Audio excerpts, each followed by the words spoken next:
Good evening and welcome to Hot Topics from the Soul. I'm your host, Dr. Valerie Parker Hagan, and I'm so happy to be back with you again. I want to say thank you for so many of you that participated in my virtual birthday party. It was delightful. My jaws were feeling so tired and weak and slumpy, and I had a hard time going to sleep that night because it seemed like my jaws were locked from smiling so much. Thank you so much for all your love and all your support. I have my co hosts with me once again, Dr. J. Well, good evening. And yes, what a virtual birthday bash it was last week. And we all are still celebrating, enjoying. They said it's Libra season, but most of all, it's your national holiday, and we continue to celebrate the years that you have. Yeah, it is exciting. Happy birthday to all the October babies. Yay! We're very special people. I have two sisters that was born in October, Sheila and Cindy. I have my niece, Victoria's, and it's just so many other, my cousin Jerry. Have a lot It's a of people special month. born in October. It is special. Yes, indeed. Yes, my princess, she's born in October. I have a nephew born in October. I have a niece born in October. I have quite a few special people in my life that are born in October. I'll give some credence to that. That there's some special people born in October. I know, right? It's so much Absolutely. has happened. We took the summer off. So much Yes. went on with us during the summer. I had some losses in my family. You had surgery. Yeah. That was a very Oh scary my goodness. moment. Actually, Very we both had surgery over the summer. exactly. Things unexpected, but we're here today. Who would ever know? But here once again, that the resiliency and the resiliency that is shown, but it's really just a miracle working power of God that that we're here. And we're here excited about making a difference, excited about being able to engage, and excited about the fact of raising the consciousness of our audience and of our society about not only the things that matter, but really getting to that place where we see ourselves as a people of purpose, a people of excellence, a people that can overcome obstacles, and most of all, a people who recognize the fact that that there is purpose on our lives, and we have to be deliberate and intentional about that purpose. Yeah, you know what? You said something about being deliberate and intentional. And Mhm. I don't think individuals get it. We have so many people that are leaving here, by death, by suicide. And it's, it seems like it's a blanket of depression that's just come over the earth, and Mhm. it's very disturbing. It's right in our own homes at times. So Absolutely. I mean, what is the message for this hour, for this evening? You being a pastor position and me being in a minister, what would you say to encourage and motivate individuals that are growing through whatever they're Right. going through? Because see, one of the things that deceives that's a deceiver of the brethren is the Mhm. enemy would like you, that enemy, that inner demon inside would Yes. have you believe that whatever you're going through, that you're going to stay in it, that there's no way out. I Mhm. shared last week when I went through a divorce and then wind up homeless, me and my four children, and a friend of ours opened up their garage because they didn't really have any place in the house for us to stay. But Mhm. when you find yourself in a situation, when things go wrong, don't go wrong with it. You Exactly. know, being raised, when we was growing up, we didn't have a lot, Right. but we didn't know we didn't have a lot, but Exactly. we knew how to make it through. Grandma didn't have much, but she always seemed to be able to pull out a dollar out of her bosom.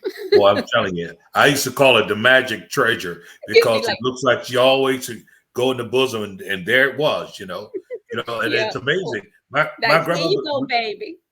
yeah, it's my grandmother would be saying she didn't have it and coming out of her bosom with it at the same time.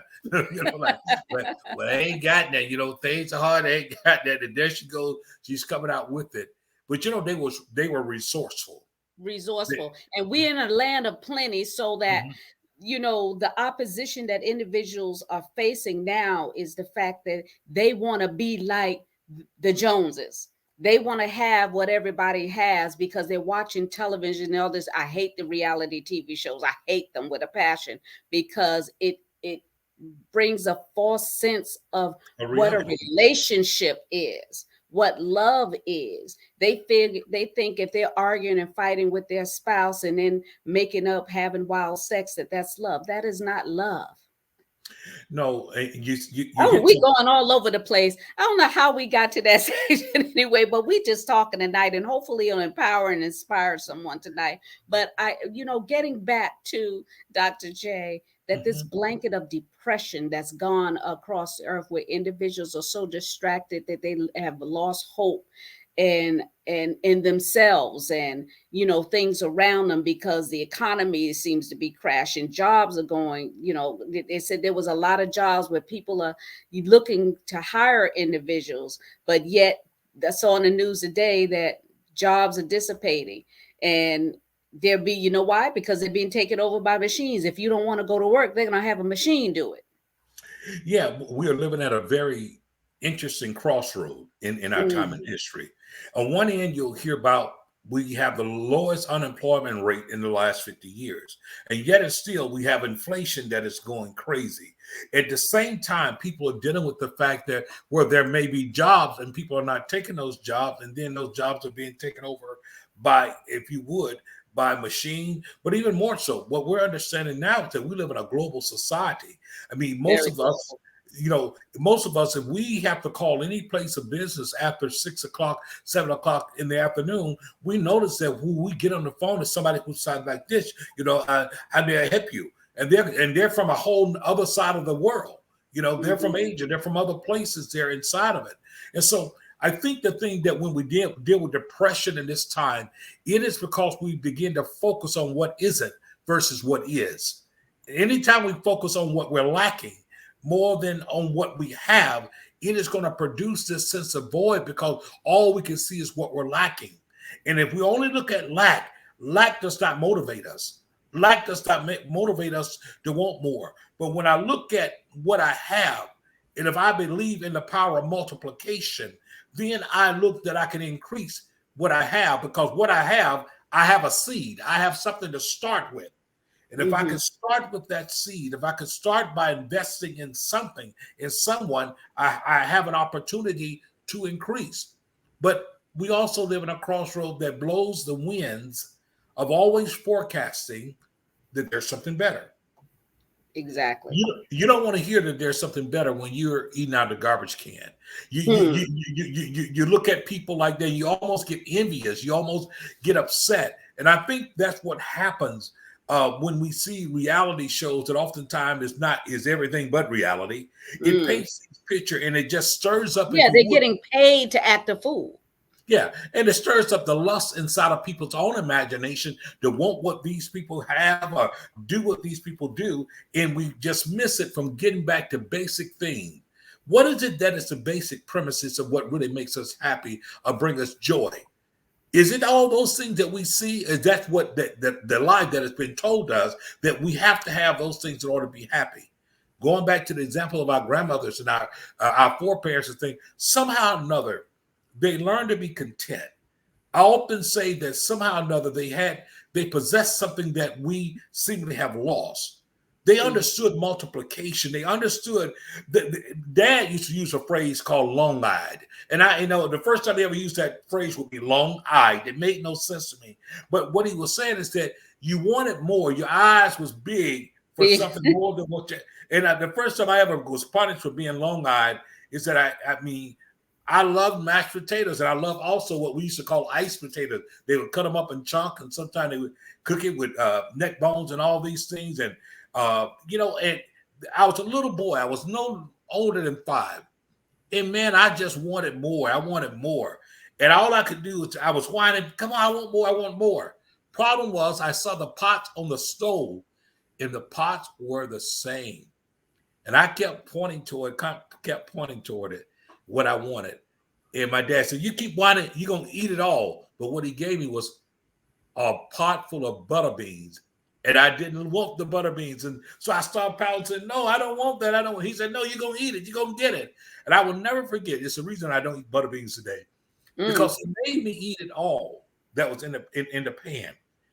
And although that's not what I was asking for, his lesson to me was trying to say, stop trying to bite off and have more than what your portion that is due to you right now. And exactly. what I discovered is this: a You're lot of more than your eyes sees, or something like that was the saying. exactly. But what I found out is this: is that sometimes we're not willing to be patient enough to watch things grow, to increase.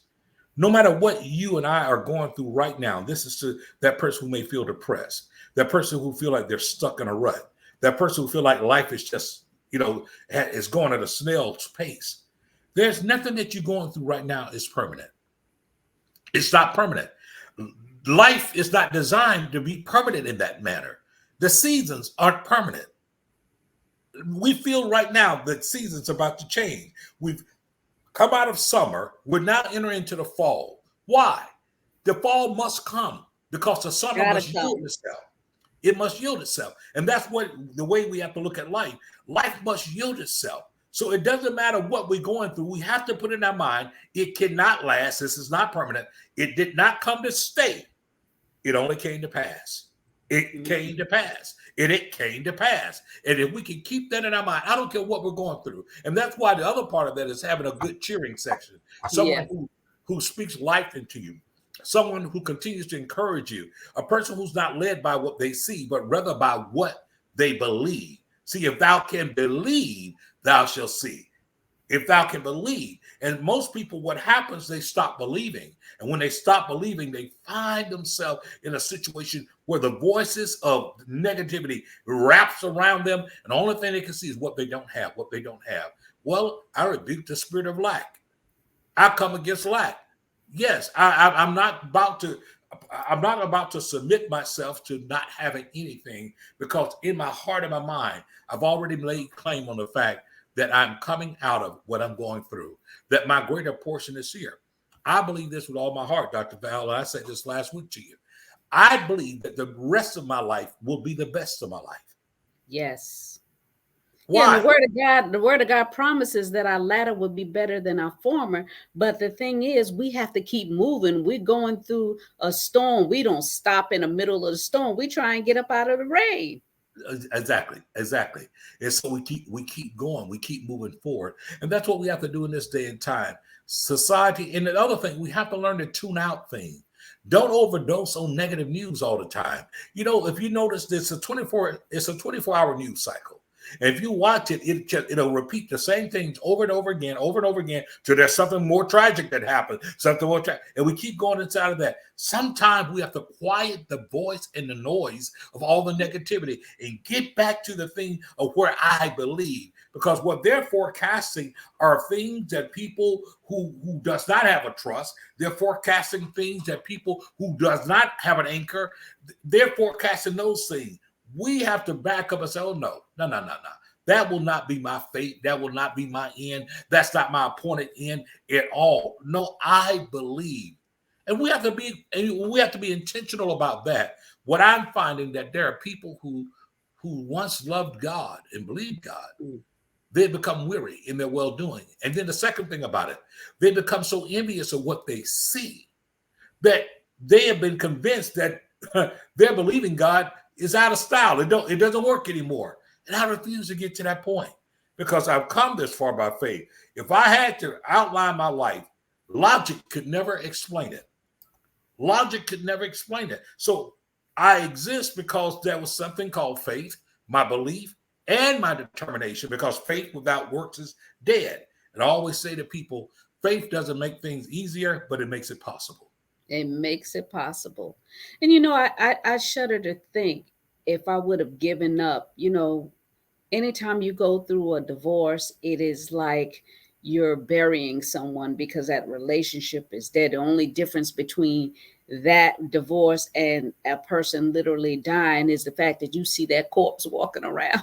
Yeah, You see exactly. them Right. getting married, you see them in other relationships, Absolutely. and so you still carry that weight of the separation because you still see that individual. And if you have children with them, you still Oh are no. a part of that. That hurt and pain refreshes every time you see them. And like I said, and especially if you see them evolving into another relationship.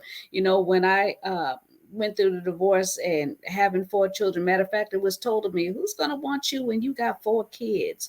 And Right. I carried that baggage with me that, because it was another chip at my self-esteem. Exactly. Nobody wants you. Ain't nobody want you. If I don't want you, nobody gonna want you. And so if I had have digested that completely into my spirit, because I believed the lie. Yeah. And a lot of times, what happens is individuals believe a lie that someone spews out into the atmosphere about them, but you have to condition your mind to be above what individuals say and know what you know within inside of you because of the fact that you have gifts, you have callings, you're beautiful, you're fearless, you're strong, you're intelligent.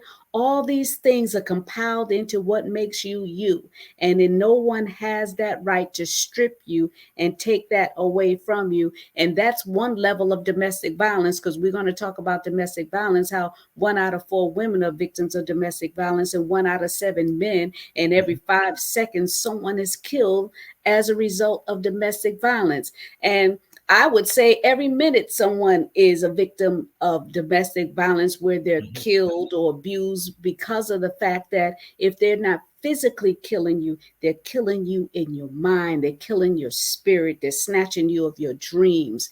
And so this is why, you know, I often say domestic violence doesn't take a holiday, it doesn't take a break. It's No. happening continually. And I'm so glad that I was able to have the courage to come out of that situation. It took me 17 years out of 19 years of being married, but I didn't know it existed. Nobody really knew that Mhm. it was domestic violence until the O.J. Simpson case. Then some Right. light shed on domestic violence, and a whole new realm opened up. And just like breast cancer, no one knew about breast cancer until a celebrity got it and started Mhm. talking about, I have breast cancer, I have brain cancer, so all these things. When Sarah Fawcett did that spill on her Mhm. life when she was dying of cancer, I think that opened up a whole new realm, of faith and courage for a lot of individuals. So, and I say, when you're going through a storm, find someone that will walk you out of it, not, condemn you in it. Exactly. Exactly. Dr. Val, I like looking at life through the optics of seasons. I like Mm, looking at life through the optics of chapters in books because every one of us at some given time then we might be in. If you encounter somebody who's in their winter, where things are rigid and cold for them, perhaps struggling, perhaps they're down and depressed, perhaps they don't seem to be able to make ends meet, you can define that person as that's who they are, or you can walk alongside and believe that that's only who they are at the moment. I love the phrase that I am not who I am, I'm only who I've become so far. Because the fact, as I continue to move forward, what happens, I'm developing like a caterpillar who will become a butterfly. I am going through my metamorphosis. The problem is that people get stuck in the metamorphosis process. They get mm, stuck. They stop going through that storm. They stop doing so. And what we understand that metamorphosis take place because of the fact there are some things that are moving that are operating inside of us. Consider this. It was Romans 12:2 that said, and be not conformed to this world, but be ye transformed by the renewing of your mind. It is so interesting that that word transform comes from a Greek word metamorphosis, where we get metamorphosis. And so it goes back to our mind, the condition of our mind. We understand that struggle, we don't like struggle because struggle always seems to be that opposition where we got to push through some things. We got to go through some things. We got to push through some difficulty. The turbulence is there. Wind is coming in our face and we don't mm. want to push through. But we have to push through if we're going to Have ever get to. a breakthrough. There's no breakthrough unless we push through. And so we know this. Science have taught us this. The bumblebee, we have learned that the bumblebee, even in its metamorphosis, even when it's in its somewhat of a sack of a cocoon, you have to allow it to have its own process. It has to struggle to get out of it, because in the struggling, what happens is all the juices that are meant to go to its wings then begins to be allocated because the struggle was there. The boy who made the great mistake of seeing the bumblebee struggling in the midst of his cocoon, in the midst of it, when it got scissors, slit it, the cocoon. Yes, the bumblebee came out, but the bumblebee could not fly. Why? Because the fact all the struggle was supposed to produce was the juices, the fluid, if you would, the energy, the propellant to go throughout the body that then would have given it what it needed to be able to soar. And what I'm saying, until we go through some difficulties and realize that we can go through the difficult, that is where our strength is. Our strength is there. That's where our elevation is. It is there. So we cannot fear opposition. We all go through it. We don't have to apologize to opposition. We don't have to apologize because we're going through anything. No, let's go through it. And don't compare yourself to others when you're going through things. People will put on fronts and you don't know what they're going through. That's why it's so Exactly. important to be transparent, because in fact, listen, we might be smiling, but you don't know what I went through before I got here. We might be doing all those things, but I know what I went through to get here. And so the encouragement to people is this: don't fall in love with faces, but Hmm. rather fall in love with the experience of going through, of going through determination. So the wind is blowing at me, but I'm going through it, and I'm going to get through it. And I'm going to talk about it when I get through it, because the fact that it's a mindset. So I like what you quoted earlier. When things go wrong, don't go wrong with them. Don't follow it. Don't go wrong with it. Continue to look forward, continue to look ahead, continue to make it your day that I'm going to be intentional and deliberate. And if you have to start off by doing it one thing at a time, one thing at a time, do that one thing consistently. Hmm. Do that one thing consistently, because consistency, it is what proves things. When we're consistent, that's when things move. When we're consistent, the trick of the enemy is to get us to stop and go, Yeah. stop and go, stop and go, and we never gain momentum. But listen, we have to understand this: what we're living, it is not a sprint; it's a marathon. Hmm. It's a marathon.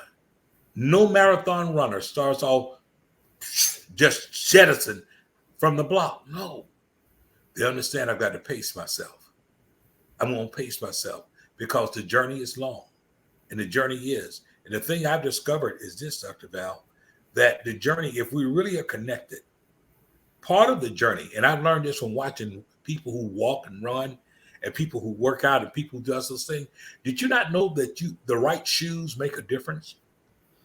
Yeah, see, the right shoes make a difference. Nobody goes to climb mountains wearing beach shoes. You can't climb mountains wearing flip flops.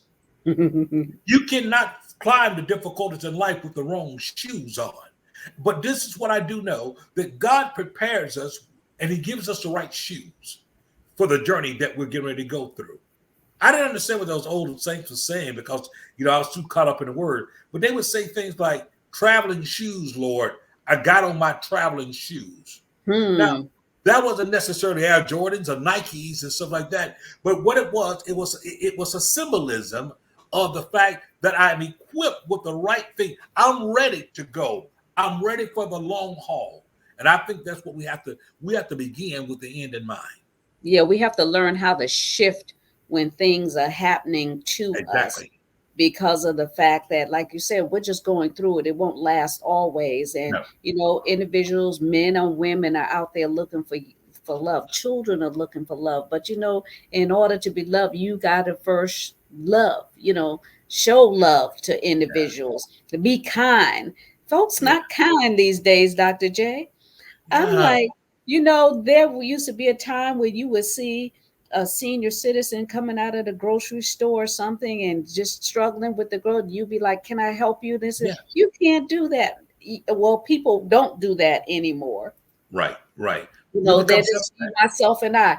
I know my neighbors all around me. You know, I speak to them until they started speaking back. And then now they know my name, they know my husband's name and stuff. And Right. that's what we do. We build a fortress around us of people that will look out for us and we look out for them. They know when things are off at my house. I know when something's off at their house. I'll Mhm. text and say, hey, is such and such is open. My neighbor across the street is notorious for running out with the kids and leaving his door open.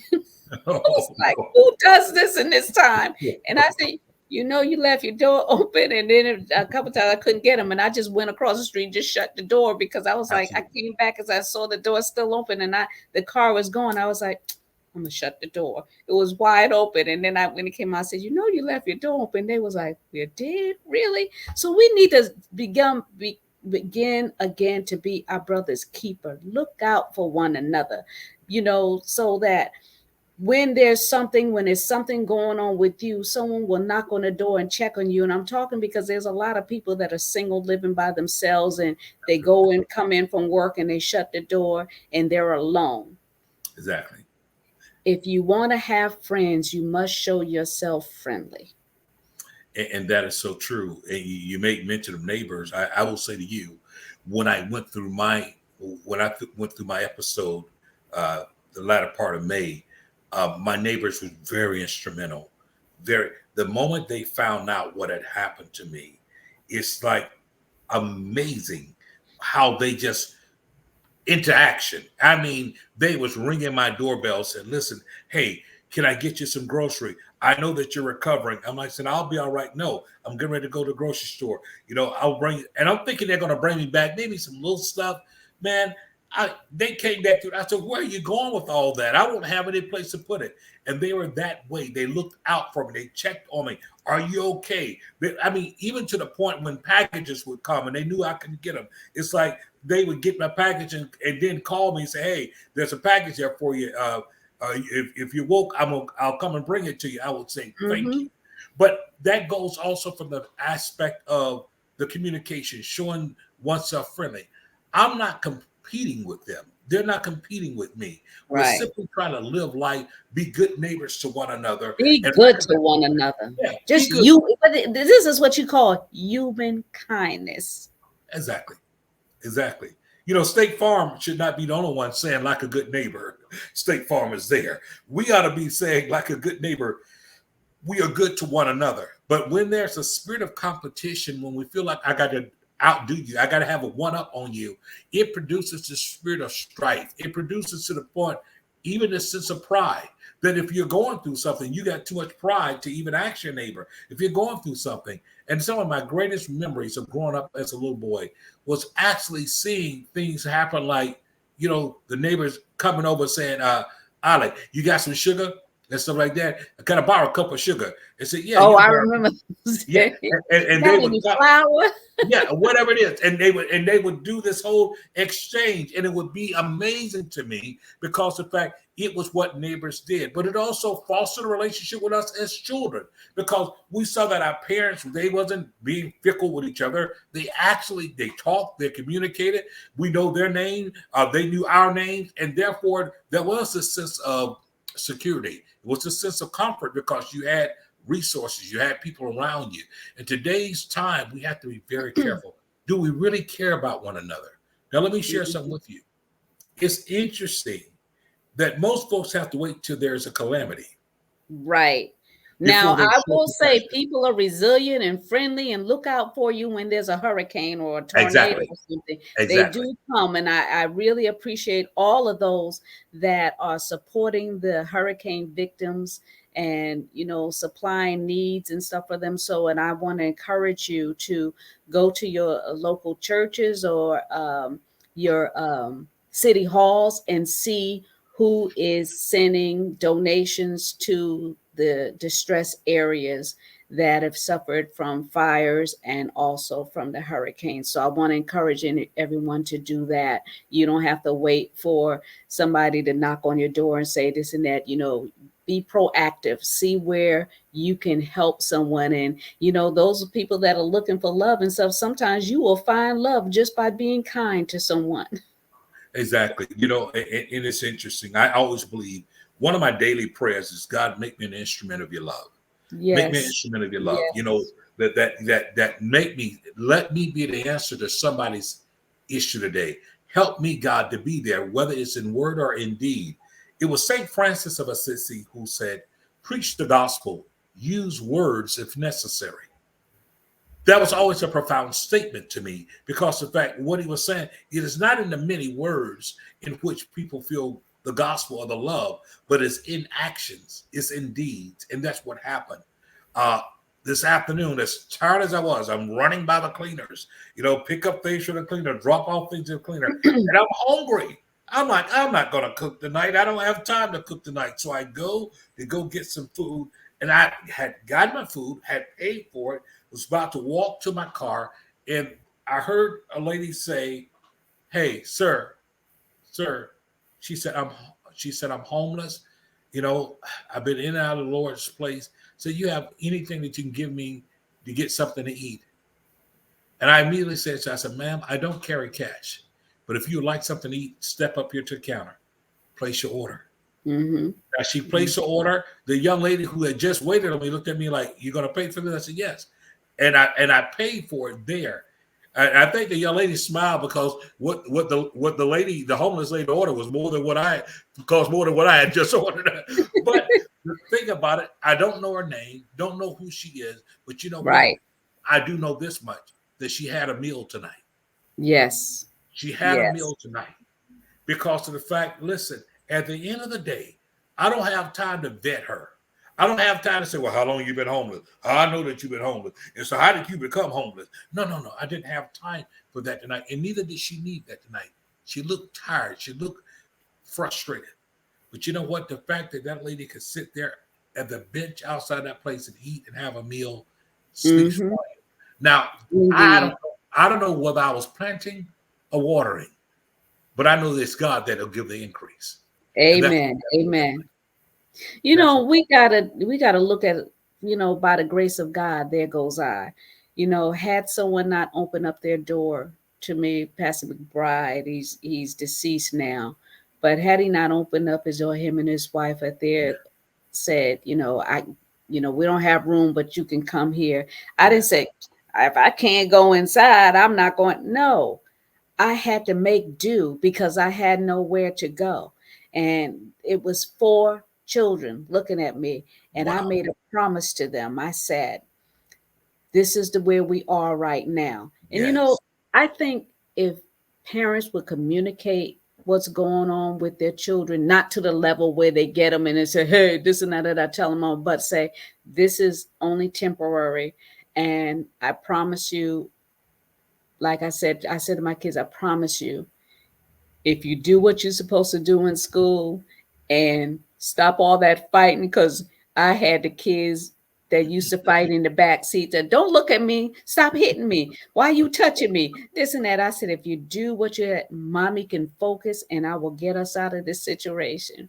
Yes. And they began to smooth out because they were like, okay, this is my only source right here, so I need to check myself.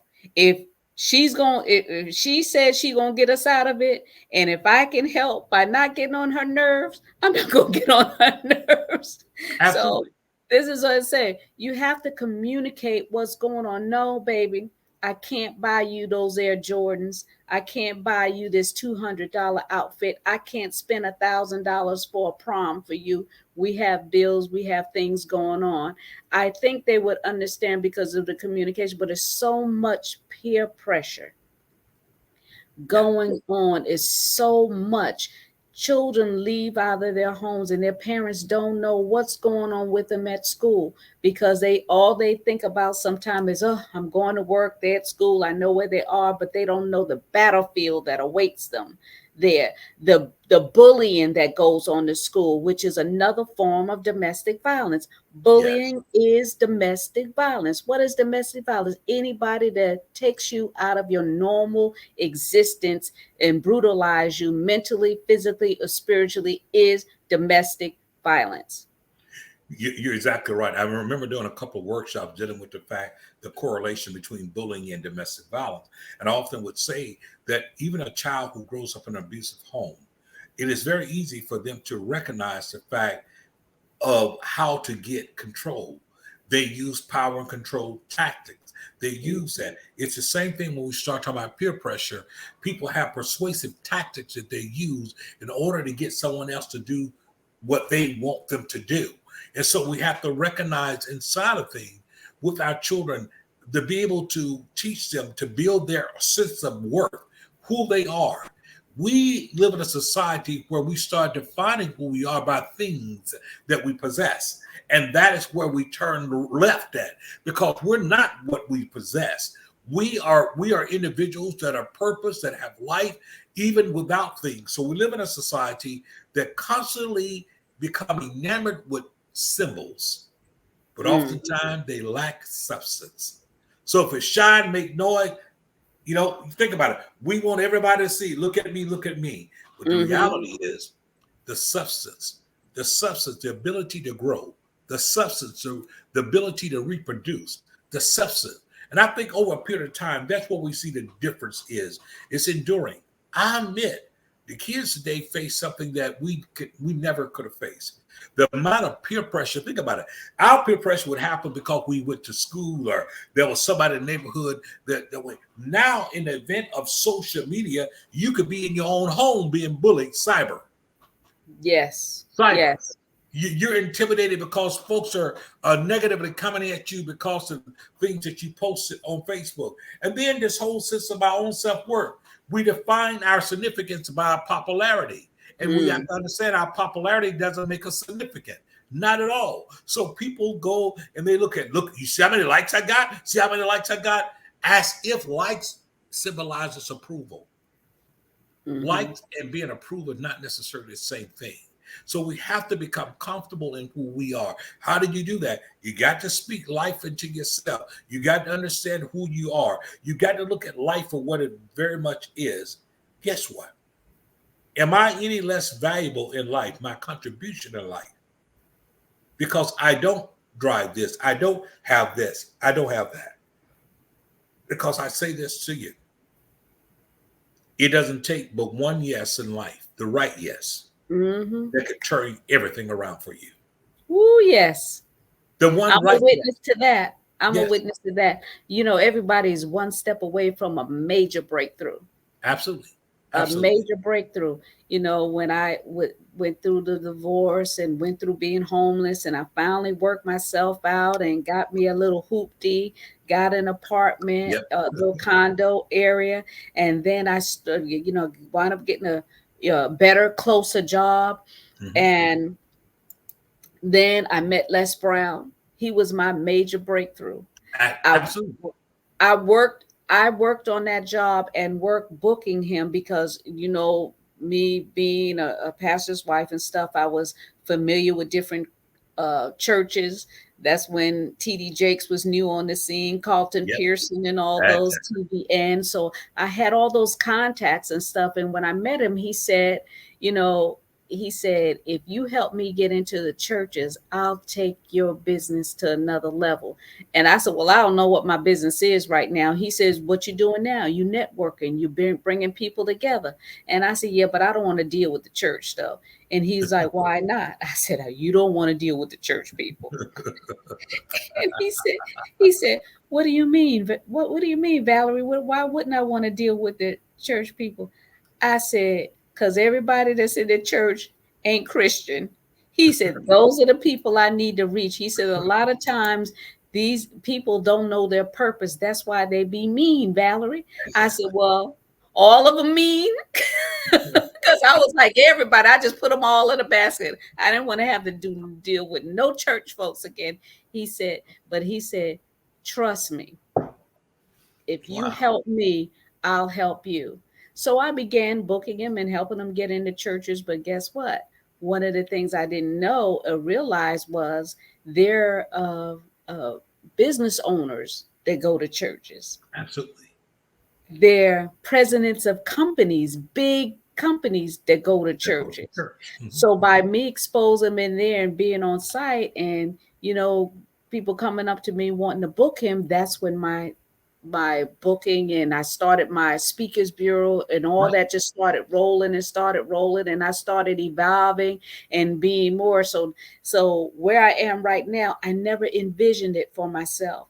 I was a single mother trying to feed four children. And Yes. I was doing what I did naturally. I like talking to everybody. Yes. I Yes. like, if I can help you, I'm going to help you. If I know somebody that can help you, if I can't, I'm going to make that connection. And I just simply did what I normally do, help people. And And that led me into meeting one of the master communicators, of our the times. top five speakers in the world. He is a legend. Absolutely. He is a Absolutely. legend. His And I name. never saw or envisioned that for myself. Exactly. I mean, you're talking about a person who's considered one of the grandfather of motivational speaking, and inside of doing that, simply you being at the right place at the right time, Yes. and even him seeing your work. In other words, he saw what you could bring to him, but in by the same token, he saw what he could also bring to you. And that's what Exactly. I'm saying. Sometime in life, I always say to people, we meet at different crossroads. We meet at different times. That's why it's so important to examine yourself. Why did our path cross? I often ask that question today because there's no such thing in God as coincidence. As coincidence. No. God is not a God of coincidence. He never comes to the conclusion and say, "Wow, I had no idea you would be here. Wow, boy, look at you, boy." Not never surprised. So he's not a God of coincidence. He's not a God of accident. You didn't accidentally bump into this person accidentally, but God is a God of providence.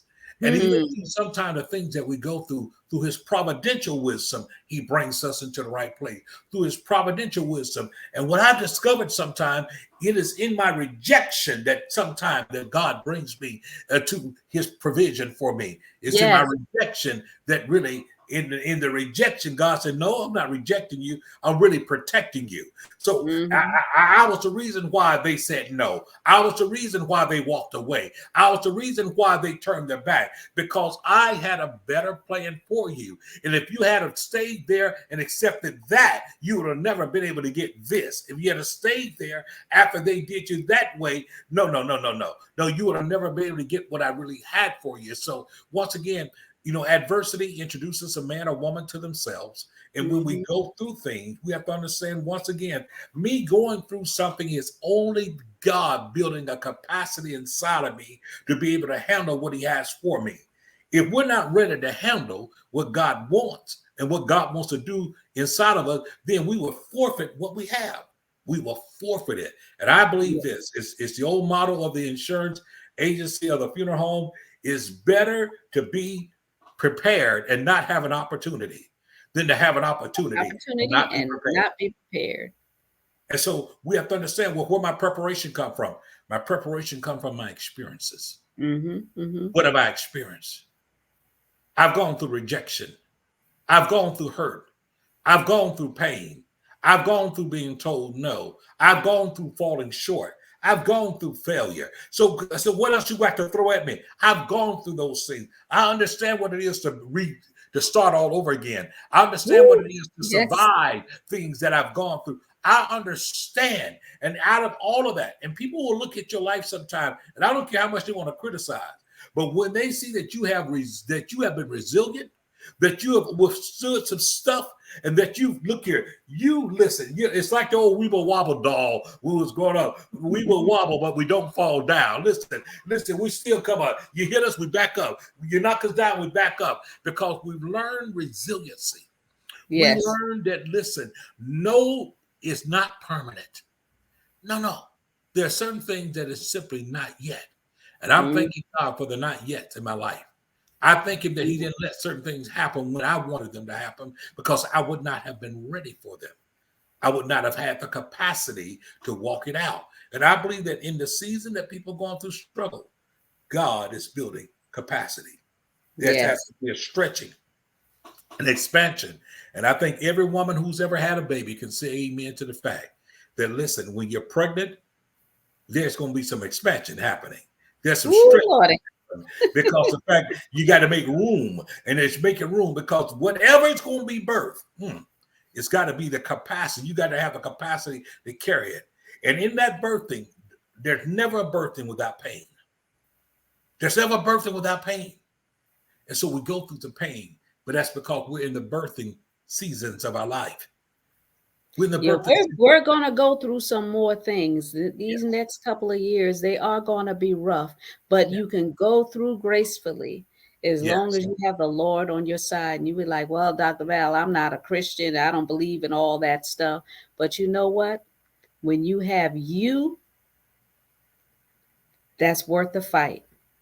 Absolutely. When you have you, it's worth getting in the ring and swinging until you come into a higher vision of yourself, because of the fact that it's not over, like Les Brown says, until you win.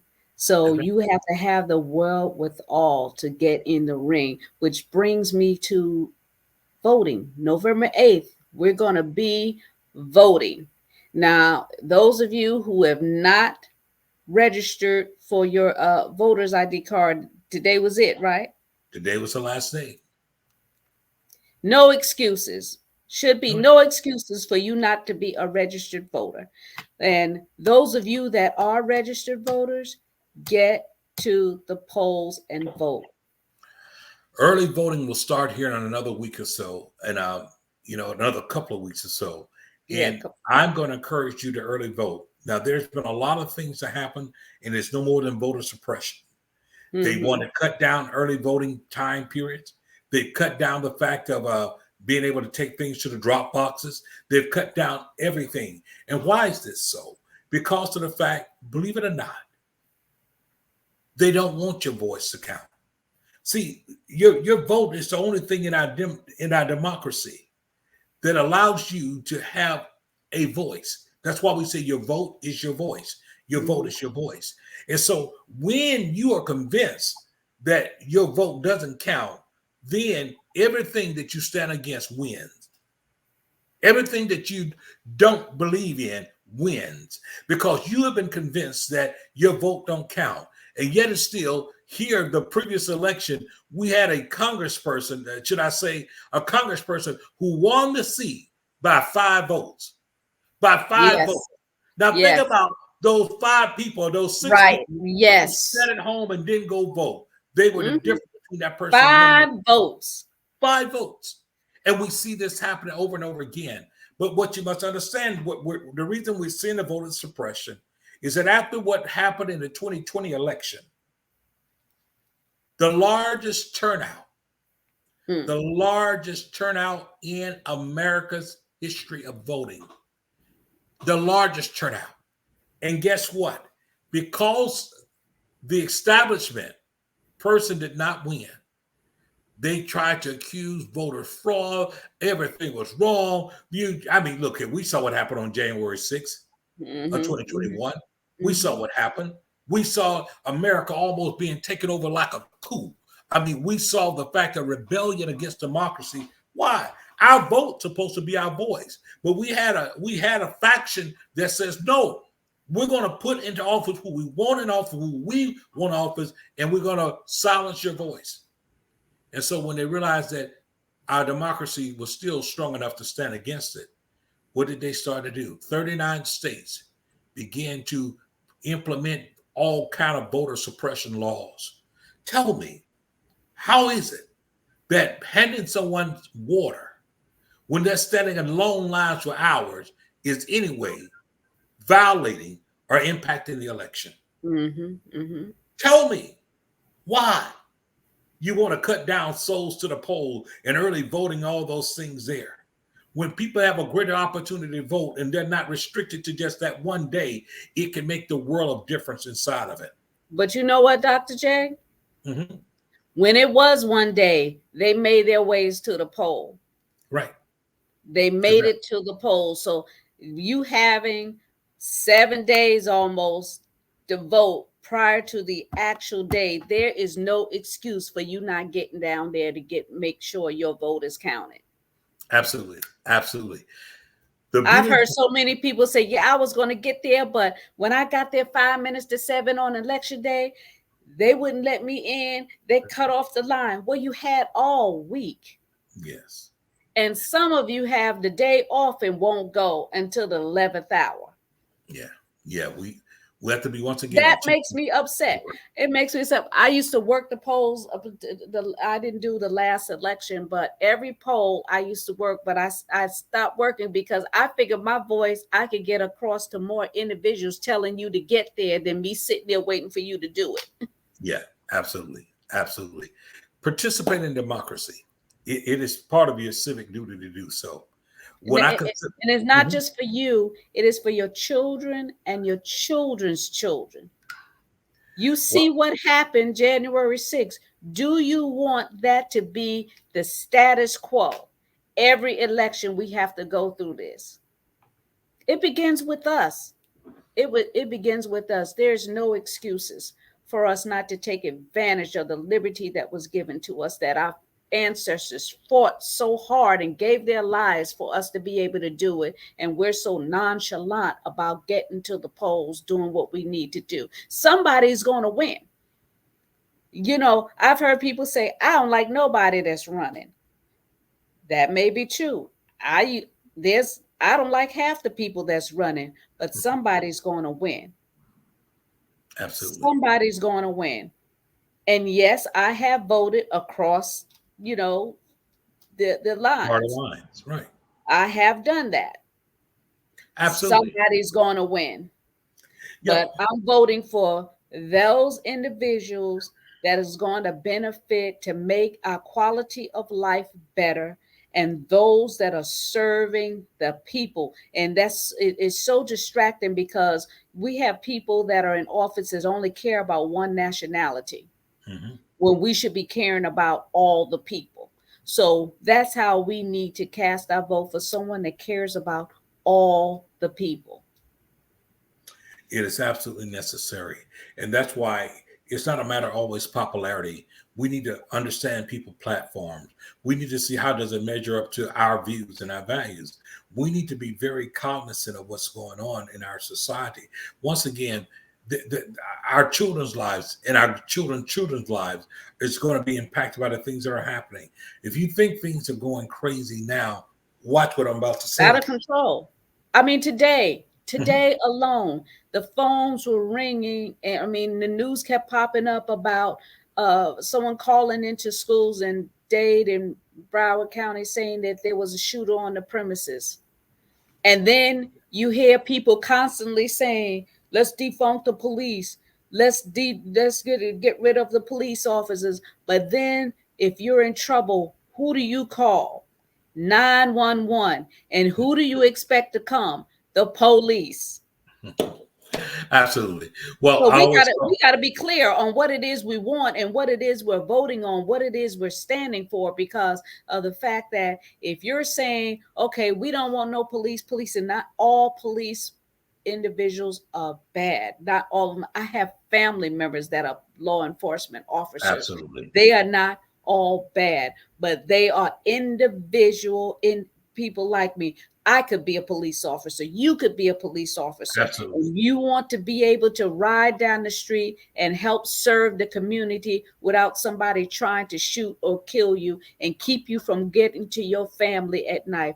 It is just crazy for you to say, let's strip the police officers, let's cut their salaries. I wouldn't go to work if you cut my salary. If I worked in administrative almost my whole career. If you told me you were going to cut my salary, I go look and try and find a job somewhere else where someone would give me what I'm worth. So we Absolutely. got to be clear on what it is we're saying and what it is we're doing. Well, the most ridiculous thing ever was said was defund the police.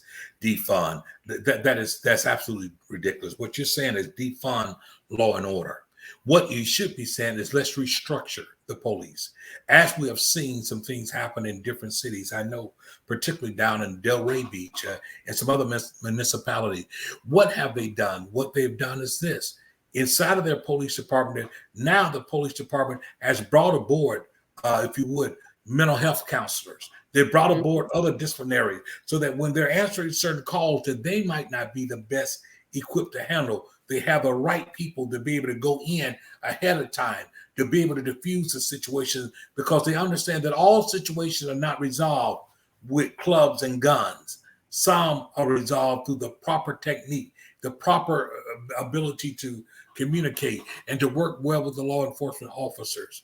We've got to recognize in this day and time, if we're very serious with ourselves, there's a small percentage of bad officers, but that small percentage get a lot of publicity. A lot of publicity. Every time a police officer leaves home, when they put on that uniform, you understand that their family members have no guarantee if they're coming home, if they're returning home.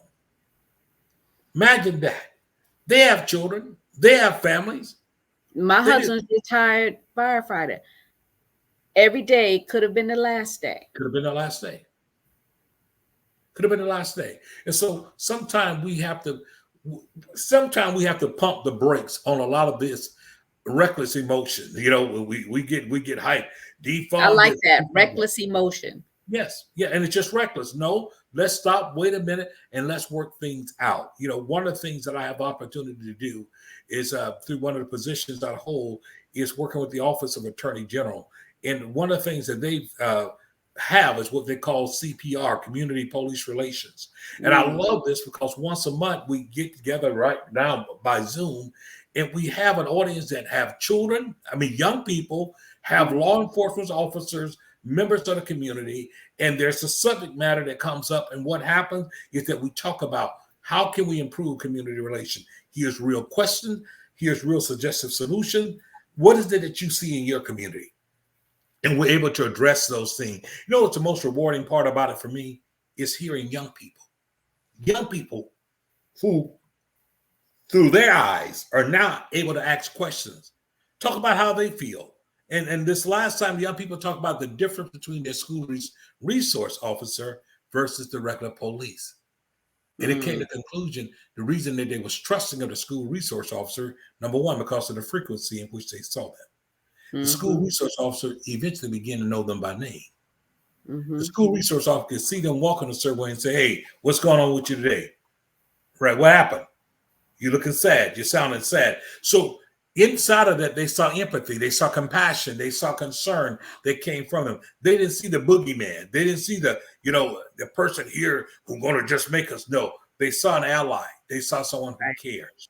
Exactly. By the same token, I believe that because I know quite a few police officers, as you said, many of them I consider great acquaintances and friends of mine. Yes. And let me say, if you cut them, they bleed. If you pinch them, they say out. They have families. It's just a case. The other day I was walking. I actually had gone. The gym was next door to the laundromat, and I saw the police cruiser pull up, and I was walking. So he didn't know whether I was walking to the gym or where. And he stopped me when he rolled down his window. I knew who he was. He said, "You getting ready to go work out?" Because I looked around and said, "No, I got some stuff in the laundromat, but it does look like I'm working out. But I am going afterward." He started laughing. He said, "Well, go ahead and work out and everything." He said, "It does the body good." I said, "I know it does." I said, "Well, we may have to put it on rain check this time." This often we laugh, we talk, we oftentimes talk about what's going on in our community and society. And what I do know is that they genuinely care. They care about people. And that's what we have to understand in our society. I'm going to go back to your phrase. In order to have friends, one must show themselves friendly. Absolutely. That we're always going to be anti this and always so angry. How do we expect for anyone to meet us halfway? We've got to do better. Yeah. So Dr. J, we're out of time. but I what we're see. going to continue next week. And those of you that are listening, that are friends to the show, that are running for an office, we'd like to hear from you. Survivors of domestic violence, of cancer, inbox us. I can be emailed at soultopics@gmail.com, soultopics@gmail.com. And Dr. J's Man of Purpose 2000. 2000 at Gmail, Man of Purpose 2000 at Gmail, because we want to hear from you. We're here because you're here. So we like serving the community. And one of the things I want to say before we close is know who is in your community. If you've been following me and following the show, I've had several representatives from where I live. I've had the mayor on, I've had commissioners on, because I Absolutely. know who's around, I know who's in my community, and I'm busy like that because I want to be able to reach out and touch somebody when I need them. So you need to know who your police chief, the fire chief, the Absolutely. mayor, you have to know who's serving you, because guess what? I've said this over and over. These people control the monies in our local area. Absolutely. They control the local government to determine how much money is dispersed in our communities. So, again, if you want to be on the show to participate, soultopics@gmail.com and Man of Purpose 2000 at gmail.com. And don't forget to subscribe to the Soul, Hot Topics from the Soul. Subscribe to YouTube, Hot Topics from the Soul. You would bless us so much if you would share the link with your family members and friends. And also our website, mine is from the soulofawoman.com. Woo! I keep Absolutely. getting that on breath, from the soulofawoman.com. And I found out from my dear friend Dwight Pleasure that he had tried to give a donation to my foundation. So all month, I'm doing a fundraiser. This is my Absolutely. birthday month. I'm doing a fundraiser for my nonprofit, the Soul of a Woman Foundation. So you can go there and give a donation. The link is Absolutely. working now. Thank you, Dwight. I appreciate you so much for letting me know that you were not able to give. So he was like, send me your Cash App. So I sent him my Cash App. That is my Cash App right there for those of you that want to contribute in that manner. And also Dr. J's Cash App is Man of Purpose 2000, all in line. You a Man of Purpose 2000 at Gmail. He has a nonprofit, Destiny by Choice. And we look forward to seeing you again with us next week on another Hot Topics from the Soul. Any closing remarks, Dr. J? I just want to say to each and every one, listen, let's make the best of this time. Let's continue to thrive. Let's continue to believe, because I believe when we strive and we believe, there's nothing that we cannot move. So go Yes. ahead, celebrate, and don't let your age be your cage. Continue to go forth and make the best of what's ahead of you. All right. My age, my cage. Thank you so much. Good night and God bless. Good night.